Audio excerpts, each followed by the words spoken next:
Hello guys! So ito ang update natin sa pagpasok ng school year 2023 dito sa Alexandria, Egypt.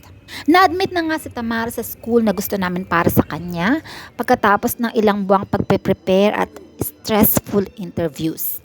Today ay inauguration kung saan malalaman nila ang mga rules and regulations sa school, makikilala nila ang kanilang magiging mga classmates, magiging mga teachers at kung saan classroom sila i-assign. Dahil English ang ginagamit namin sa pakikipag-communicate sa mga anak namin sa simula't simula, nahirapan ng mga batang makipag-communicate sa mga katulad nilang bata at mga teachers. Kaya kailangan nila ng assistance sa simula hanggang sa matuto silang mag-Arabic. Nag-iisa lang si Tamarang natanggap na hindi marunong mag-Arabic pero friendly siya at di mahiyain kaya sigurado kami na madali siyang matututong mag-Arabic. Good thing, isa sa mga requirements ng school ay dapat marunong na ng basic English yung mga bagong matatanggap na estudyante. Kaya naman, hindi mahirap para kay Tamara yung makipag-communicate sa kanila. Kasi nga, karamihan sa kanila marunong na ng basic English. Makikita ninyo sa video na binibigyan talaga nila ng assistance si Tamara dahil alam nila na hindi nga siya marunong ng Arabic. Hindi niya naiintindihan yung mga sinasabi o pinag-uusapan. Yan ang biggest fear ko sa school pero inassure nila na madali lang matututo si Tamarang mag-Arabic dahil sponge pa ang isip niya. Alam yung mga bata, madali lang silang maka-catch up. Ngayon, nagbibigay na ng instruction yung head ng school para sa mga bagong estudyante at mga magulang. Around 60 lang yung mga tinanggap na KG1. Yung makikita ninyo sa video na to, 60 lang dyan, KG1. The rest, KG2 na. Sa school na to, required na 6 years old exactly yung batang papasok sa KG1. Hindi mas bata or less than 6 years old or mas matanda. Hindi nila inaalaw yon. Although maraming nag-apply, more than 500 ang nag-apply, pero 60 lang ang tinanggap. May kita ninyo dito sa school na to na walang pinagkaiba ang Christians at Muslims. Lahat sila pantay-pantay. Sineselebrate din ng school na to ang both holidays, halimbawa Ramadan. Para sa mga Muslims, lahat sila nagsiselebrate. Lahat walang pasok. Christmas, para sa mga Christians, lahat walang pasok, lahat nagsiselebrate. Sunday, buong school walang pasok kasi holiday yon ng mga Christians.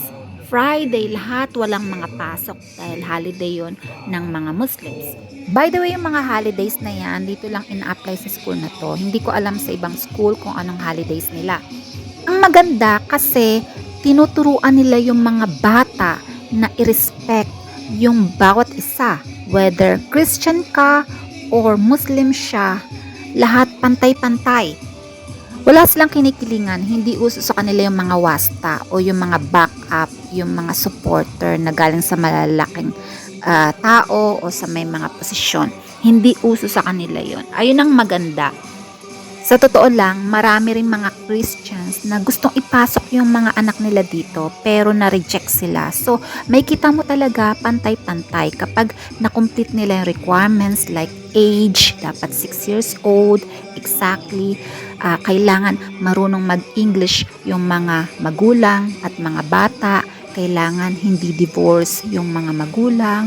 Kailangan graduate sa college yung mga magulang, yung mga ganong requirements. Kapag na-complete nila yon, automatic makakapasok yung mga anak nila dito.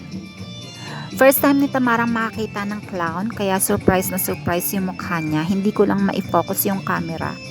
Ang ganda ng idea na para ma-inspire yung mga batang pumasok, binigyan nila ng party katulad ng ganito. Mahaba pa sana to pero hindi ko na i-include yung mga ibang videos dahil sa sobrang dami.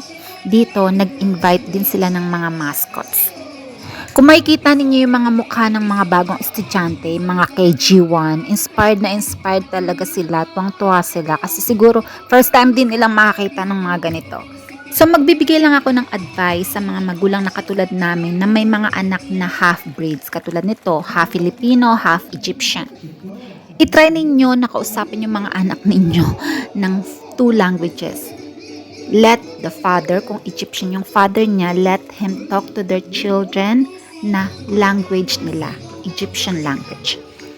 At yung mother, pwede rin siyang makipag-usap ng Tagalog o kaya English kasi hindi natin alam yung future kung saan mag-aaral yung mga anak natin o saan sila mag-i-stay dahil mahihirapan yung mga bata in case na mag-stay sila sa Philippines, hindi sila marunong makipag-communicate ng Tagalog or English, puro Arabic lang sila. In case mag-stay naman sila dito, halimbawa katulad ng case namin ngayon, nahirapan yung mga anak namin makipag-usap sa ibang mga bata dahil mostly yung mga bata dito Arabic lang talaga yung language nila.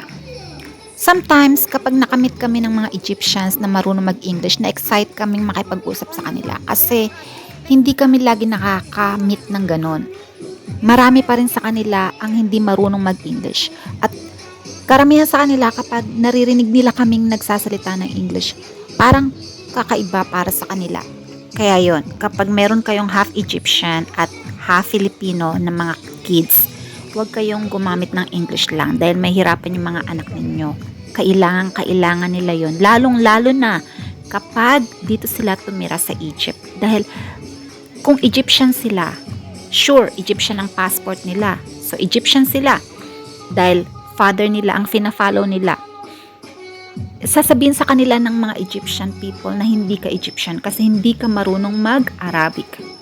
And unfortunately, ayan ang lagi kong naririnig dito.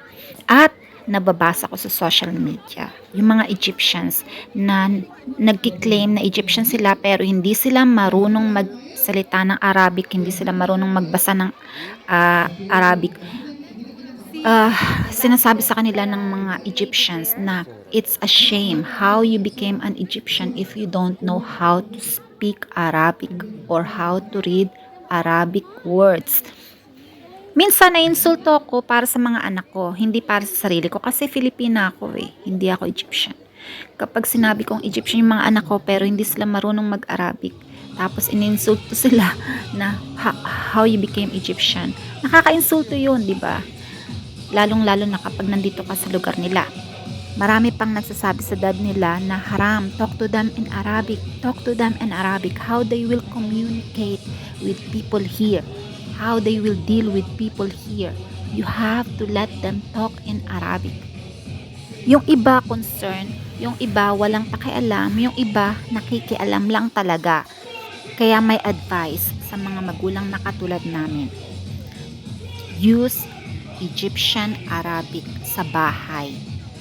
From the start, habang mga bata pa yung anak ninyo. Dahil imamak sila ng kapwa nila Egyptian kapag hindi sila marunong mag-Arabic. And that's for sure. That's my experience.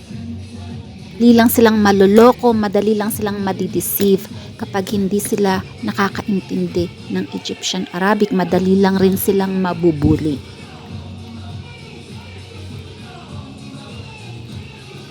In my own experience, naririnig ko yan pero pinapakita ko lang sa kanila na I don't care. And I'm positive kasi mga bata pa yung mga anak ko Matututo pa sila. Madali pa silang makakatch up kasi sponge pa yung isip nila. Lalong-lalo na kapag pinasok mo sila sa English Arab School, madali lang silang makakatch up dahil yung mga bata na nasa paligid nila, lahat nagsasalita ng Arabic. Yung mahirap, kapag pinasok mo sila sa school outside Egypt, yung bihirang-bihira ka lang makikita ng Egyptian and mostly sa kanila hindi makikipag-usap sa'yo ng Egyptian language. So yung bata hindi matututo ng Egyptian Arabic except kung sa bahay niya yun ang ginagamit. At alam nyo, maraming dialects ang ginagamit dito sa Egypt dahil sa sobrang laki ng Egypt. Minsan hindi sila nagkakaintindihan. Iba yung ginagamit dito sa Alexandria, iba yung ginagamit sa Cairo, iba yung ginagamit sa different provinces. So isa lang yan sa mga tips ko pagdating sa may mga hybrid families. As a mother, try your best to implement Egyptian Arabic sa bahay nyo.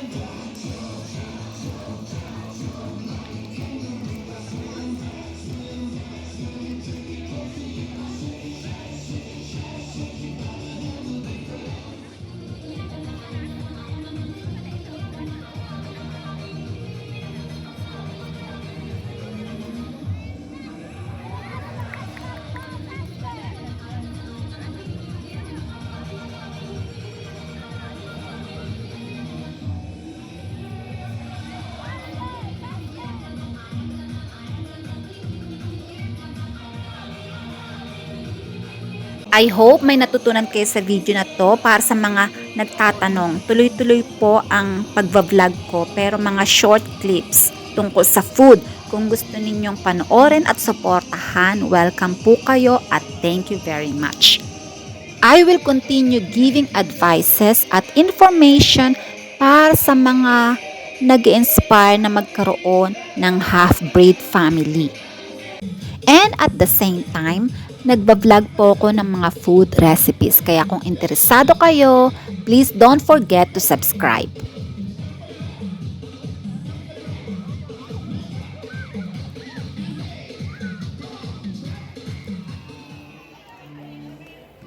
Patapos na po ang party at ngayon ay nagpipicture taking na sila. Maya-maya ay bibisitahin po namin ang loob ng classroom para malaman kung saan sila maia-assign. Mukhang nag-enjoy ang mga bata, lalong-lalo na sa mga bagong estudyante. Makikita mo sa mga mukha nila. Ito na ang final instruction at pwede na tayong pumunta sa kanilang magiging classrooms. By the way, hindi ko nasabi sa inyo na karamihan sa mga schools dito sa Egypt, separate ang boys at girls. So, dito sa school na to, girls only. I hope you like this video. See you next time. Have a good day.